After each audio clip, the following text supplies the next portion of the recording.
Well, hello there, Konnichiwa, good morning to you all. So, this now will be my review for episode 12 of the series or the anime series called Carnival.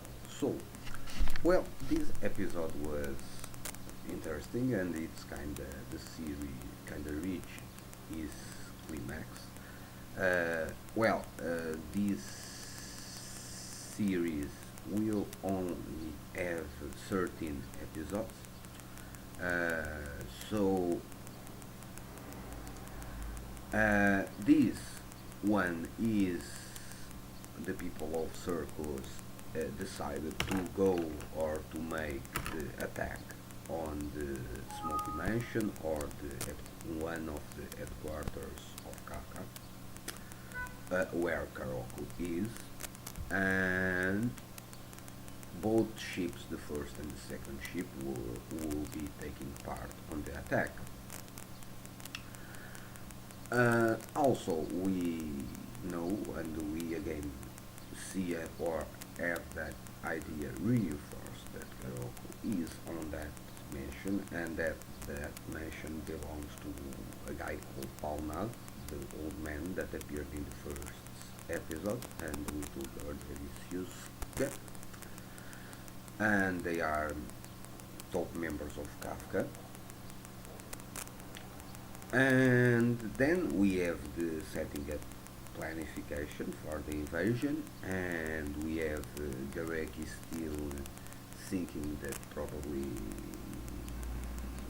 thinking if he should join the ship or not, but eventually he kind of decide to go away. But then later, after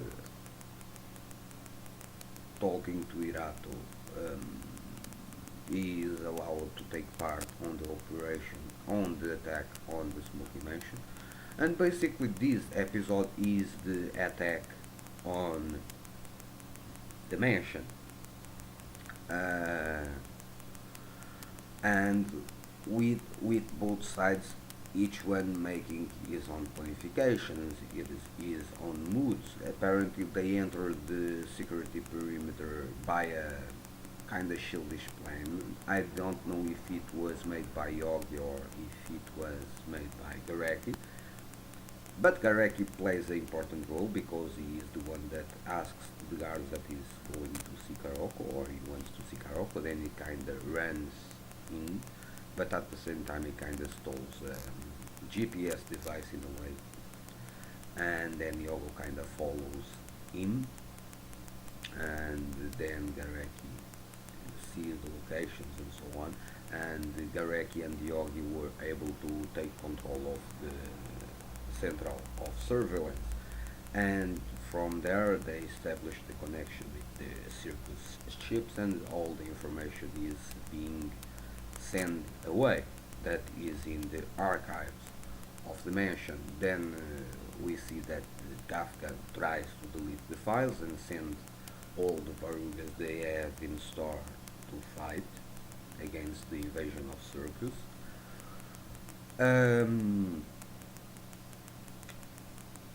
and then we see Asana, the guy of the wildlife reserve, that he is with Akane or Akune, the professor, and they are storing the files, and then we see that Asana kind of is deleting the files, and Akune realizes it, and apparently this guy Asana is kind of agent of Kafka.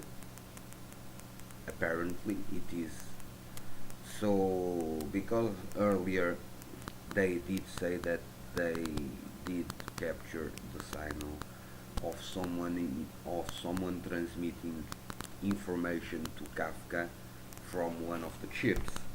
So that was well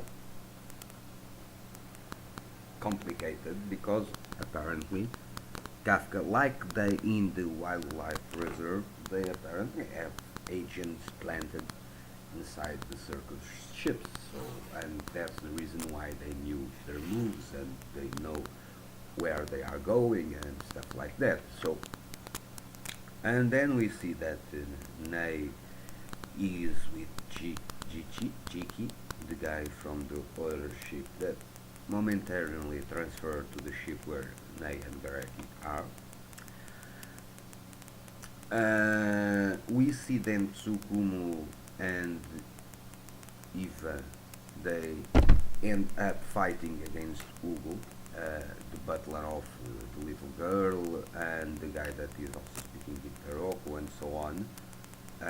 And he is quite powerful, but eventually, after a hard fight, he is apparently captured by Hirato through his own powers, the Banshees, the use of the Banshees to imprison him. And really, this is the episode, and we also see, I might be wrong, but do you have, or do you have seen Tukarokus? I think that they did show us two Karokus, so that was strange. However, well, this is a very action turn episode with the invasion on the mansion. Uh, and then they kinda uses a strange power, like a radar, and then some rainbow appeared from the ground to the sky, or linked the ground to the sky. I don't know if that happened because of Nai, or because of Karoko, or I don't know it, but I'm interesting to see. And really, this is the synopsis of the chapter. In-depth analysis of this chapter, well, I do prefer to analyze episodes that have some character development. Uh, these have a little of character development on the part of Gareki, and we again see reinforced the idea between the mental connection between Nei and Karoko. Um, we see Gareki thinking on leaving after they finish off the raid.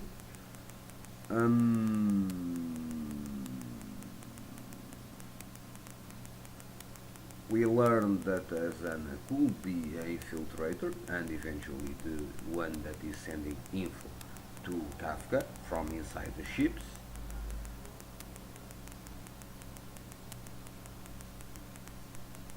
And we learn that there are two Karokus. So this is the strong points of this episode, so that's it. If you have, what do you think of this? Do you think that there are two Karokus, or it's just a mental projection of the inner self of Karoko?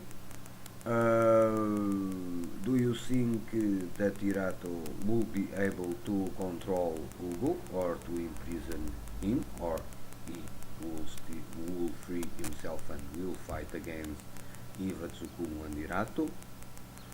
Do you think Gareki will leave at the end, or will stay with Nei? Or do you think that Nei will stay with Circus, or not?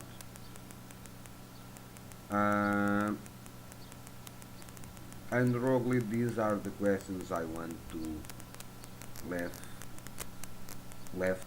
And if you have your own ideas, theories, thoughts, or answers to these questions, please post them on the comments below.